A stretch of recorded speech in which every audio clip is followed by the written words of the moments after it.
আজকে যে সমস্ত জায়গায় প্লাবিত হচ্ছে সেখানে কিন্তু হিন্দুদের বাড়ি আছে, সেখানে কিন্তু হিন্দুদের মন্দির আছে, হিন্দুদের ঘর বাড়ি আছে। এই যে বিষয়গুলো, এগুলো কিন্তু কখনো সুশীল সমাজ, আওয়ামী লীগপন্থী বা যারা সাংবাদিক, হলুদ সাংবাদিক, সেগুলো কিন্তু বলে না।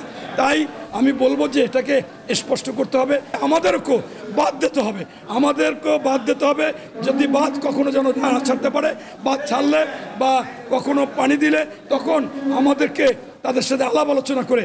আপনারা দেখেছেন খরা মৌসুমে আমরা যখন পানির জন্য দিশেহারা, তখন তারা জাহাজ চালায় তাদের দেশে এই পানি আটকিয়ে রেখে, অথচ আমরা আবার যখন আমাদের পানি হয়, বৃষ্টি হয়, তখন প্লাবিত করে আমাদেরকে বন্যায় সব কিছু শেষ করে দেয়। বাংলাদেশের সবচেয়ে এখন ভয়াবহ এবং দুর্ভাগ্যজনক হলেও সত্য যে আমাদের ভারতের আগ্রাসন যে বাংলাদেশের উপর আছে, সেই আগ্রাসনের একটি বিষয় হচ্ছে আজকে বন্যা।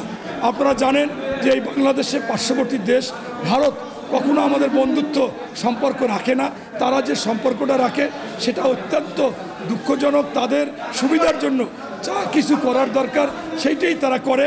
আজকে যখন খরা থাকে তখন তারা আমাদেরকে বাঁধ আটকিয়ে রেখে আমাদেরকে নিষ্পেষিত করে, আমরা যাতে পানি না পাই, চাষাবাদ না করতে পারি সেইটা। আবার যখন বন্যা হয় তারা সেই সময় তাদের যাতে কোনো ক্ষতি না হয় তারা বাঁধ ছেড়ে দেয়।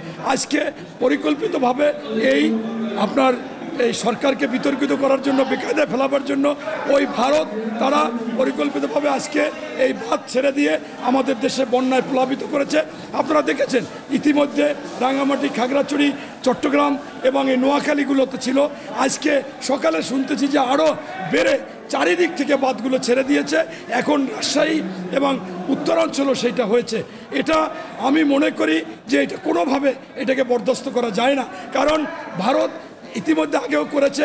শুধুমাত্র এই ভারত আমাদেরকে নিষ্পেষিত করবে, আমাদেরকে মারবে, ধরবে, গুলি করবে, আমরা টাটু শব্দ করতে পারবো না। এইটার জন্যই তাদেরকে পাঁচাটা এই শেখ হাসিনাকে এতদিন ক্ষমতায় রেখেছে। আপনারা শুনেছেন নির্লজ্জভাবে শেখ হাসিনা স্বামী স্ত্রীর সম্পর্ক বলেছে, তার পররাষ্ট্রমন্ত্রী ক্ষমতায় রাখার কথা স্পষ্ট হয়েছে।